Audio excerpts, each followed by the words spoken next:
heavy metal music, Ouija boards. All these are gateways to a dark world of violence and destruction. Everything from vandalism, animal mutilation, to the ritual sacrifice of children.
So, if you'd be so kind, would you mind introducing yourselves for the podcast? I'm Chris. I play the drums in Potion. I'm Lee. I sing and play guitar. I'm Stella and I play bass. And you guys are from? Sydney, Australia. We are downstairs from Rumah Api in Kuala Lumpur, where you guys are in the midst of your, I believe, first Asian tour ever, correct? And first Southeast Asia tour. Yeah. And is this your first time to Southeast Asia? My family's Indonesian, so I've been to Indonesia a lot growing up, but this is my first time in Malaysia. So, yeah. Cool. How did this tour come about? We messaged Marijannah after they put out the Snake Charmer single and asked if they wanted to do a split or something, but then they already planned on having it as an album, so they said just let's do a tour instead, and then just got talking and everything kind of fell oddly into place. Yeah, it was really strange.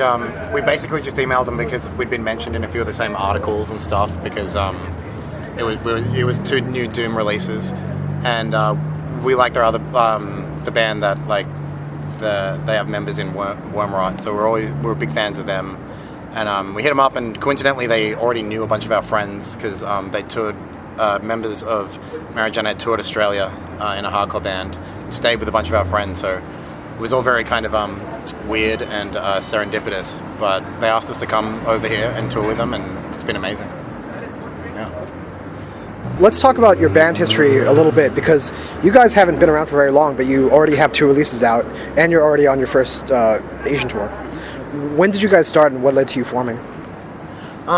We basically started because me and Stella lived together, and I've played in hardcore bands forever, like since I was a teenager, and that's kind of always been my thing, and Stella was an illustrator and an artist, but she'd always kind of wanted to play in a band, and we talked about it for years and years, and like at home, you know, we're kind of Doom obsessed, like all we listen to is Sabbath and 70s kind of prog and heavy psych and doom metal, and so it was pretty obvious that's the kind of music we were going to make. It just took us years to finally get our shit together and do it.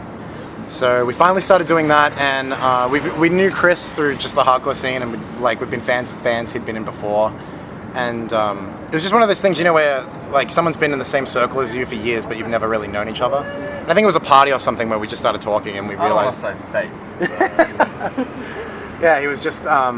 It started off just being like, oh, he's the other funny guy in hardcore. And Did you say the other funny guy? Yeah. So it was, we just kind of got along immediately, and the more we talked and the more we hung out, we realized we had like a million things in common, and our musical tastes and our instincts were like kind of exactly the same, so it made so much sense that he would be in this band with us. Yeah. Do you want to name drop any of the bands that you're in? I sing in a band called Burning Season, and I play drums in a band called Wreath. Why the switch from hardcore to doom metal? I started smoking weed. Yeah. I feel like that's a common story. Oh, yeah. Well, that seems to be the beginnings of the genre as a whole. Like a lot of the '90s bands, like when you see like interviews with them, it kind of, you know, like Fu Manchu and Caius, they kind of have the same story where it's like.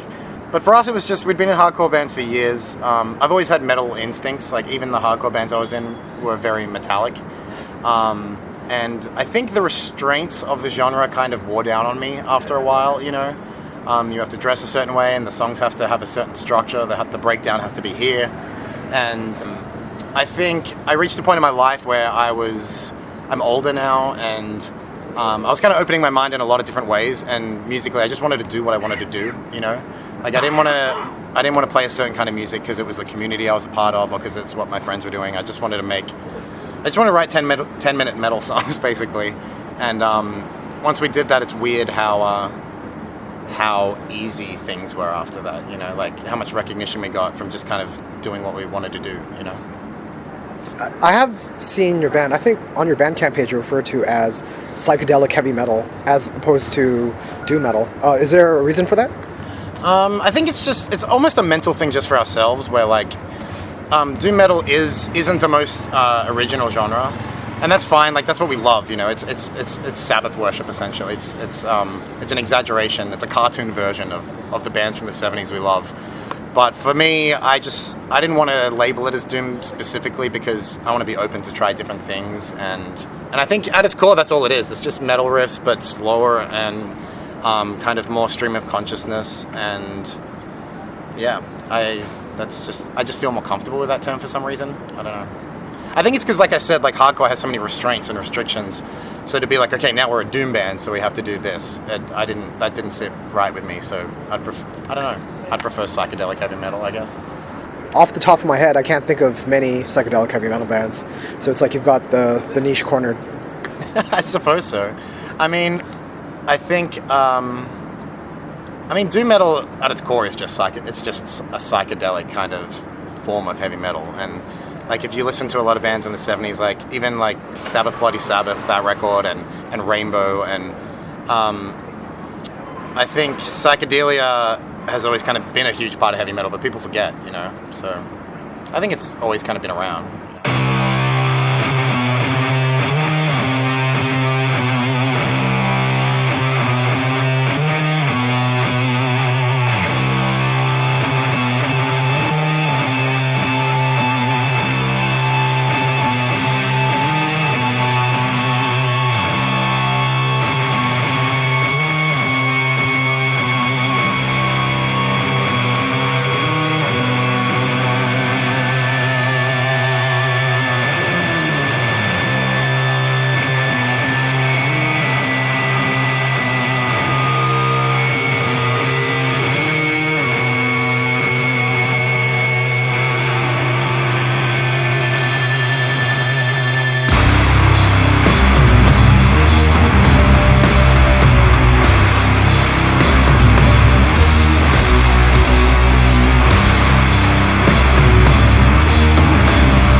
I only found out about your band today when I saw your name on a flyer.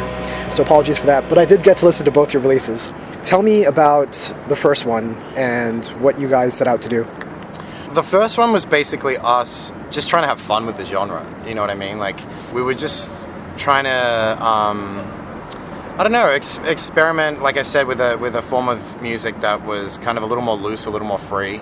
And as soon as we started writing it, I realized, like, this is the kind of music I should have been writing for the last 10 years. It just came so naturally, and it was fun, and it was rewarding. And I think, even, especially because we did come from hardcore in our community when we released the first EP, it was really surprising to a lot of people, you know. I don't know, we didn't really set out to do anything, we just kind of wanted to enjoy it. That was a big thing as well. We just didn't want to, we see a lot of people in Australia especially that kind of go about music in this careerist way, or they're looking for some sort of commercial success. And like I said, like, we just wanted to write 10-minute songs. There was nothing commercial about what we wanted to do. And weirdly, we've got kind of the biggest response from this. So yeah, we really just wanted to do what we wanted to do and have fun doing it. And we're all friends outside of the band. We hang out, like, you know, most days. So this band, the whole core of this band is just like, we just want to fucking have fun doing what we want to do, and it's been really fulfilling so far. The first EP came out, I guess, middle of last year or end of last year? Yeah, October last year. Okay. And your newest release came out just a few months ago, right? Yeah, it came out, was it June? Yeah. So like last month, basically. Yeah. Okay. So tell me about that one. We wanted to release something really quickly, just to show people that we're not, you know, a lot of bands kind of start and release an EP and then disappear for 5 years, and especially like in our late 20s and early 30s, it's so hard to be in a band, and we just wanted to show people that we're active and we give a shit and we mean this. So that was kind of the biggest motivation behind the new one, and I think musically we were just more comfortable because the first EP was kind of like a feeling out process and just kind of just having fun playing the kind of music that we enjoyed. But this one, I think it just naturally is a little bit more honest. It's a little bit more us. Yeah, we just basically wanted to keep busy. I'm curious what your writing process is like. Do you write as a band? Do you write out of jams? It's kind of all over the place. In previous bands, I've had like a system or something, but it's just whatever comes naturally to us. Most of the time, it'll be a few riffs, and then me and Stella will talk through it and write it at home. And then we'll take it to the jam space, and once it's there, like, anything can happen, you know what I mean? We can change the structure, we can... a lot of the times, I'm a second-guessing madman who, like, is never happy with what I do, so until we do jam it, and I hear what Chris wants to kind of put behind it and add a feel to it, yeah, it's just, we just kind of feed off each other's energy, and I need that, you know, with it really helps me write, to have, you know, people with the same instincts as you, like, telling you it's good, or telling you it's bad. So yeah, I kind of get things started, and then yeah, we take it to the jam space and just kind of jam it out. The sound of the EP is really, really good. Where did you guys record it? We have a friend in Sydney named Elliot Gallart. He plays in Burning Season, which is a metalcore band we both play in. And Reith, he's amazing. He's a baby genius, and every time a band in Sydney doesn't record with him, I'm angry about it because he's just so amazing at what he does. But yeah, a lot of people have been really impressed with the sound of it, and it's literally just our friend, you know, he records out of his house. He's just incredibly talented, and we love working with people that are in our community, and we love working with friends. So that's important to us, and it always will be. So it's just a coincidence that he also rules at what he does. So.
So after this tour, you guys, I guess, are playing Singapore next. Yeah. With Warm Rot, which is going to be intense and amazing.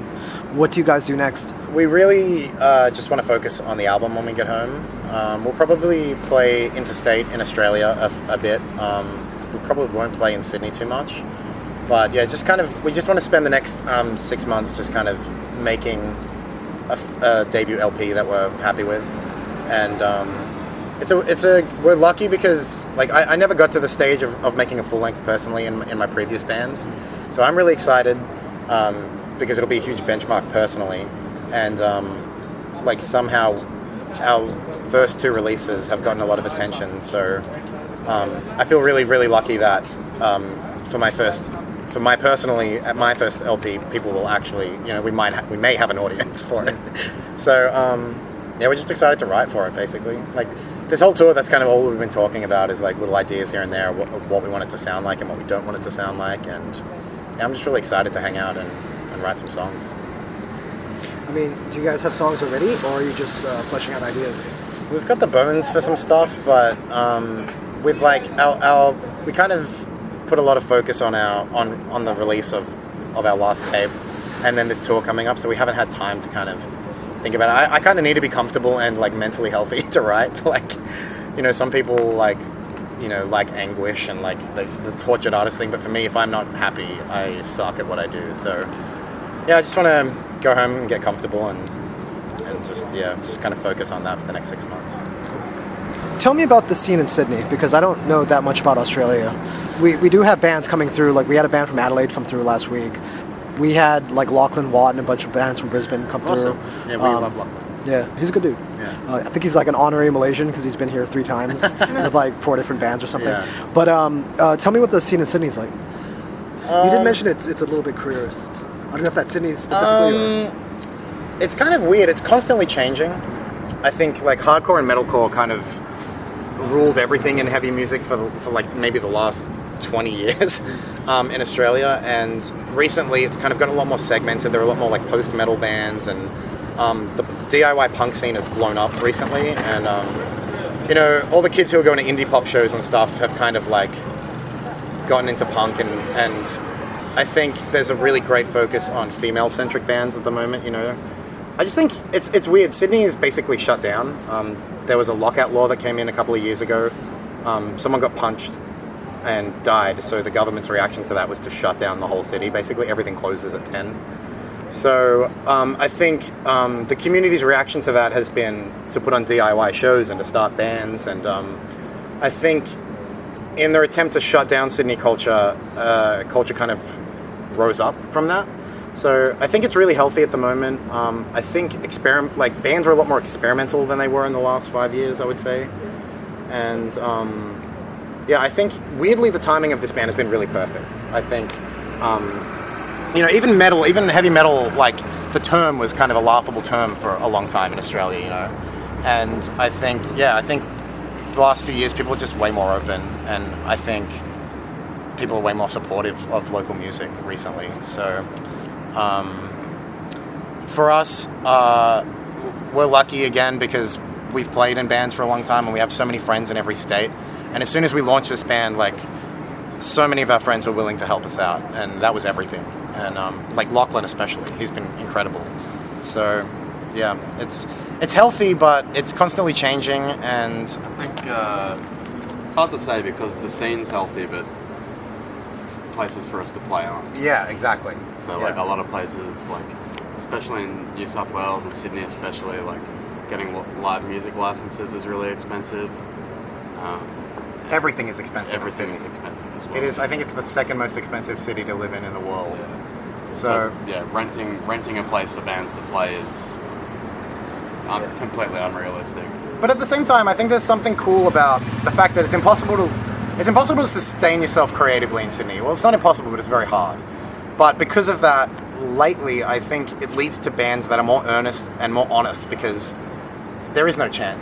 They're like, if you're a DIY punk band, you're not going to be on the radio. You're not going to be the biggest band in Australia because it's so hard to live there. You basically need a second job. But because of that, people don't make bullshit music that they want to get on the radio. You know what I mean? People make music because they want to make music. And I think that's good as well. So yeah, there's a lot of give and take in Australia. You guys have gotten pretty huge reaction just based on the short time you've been around and the few releases you had. Are you surprised by that at all? Yeah, completely.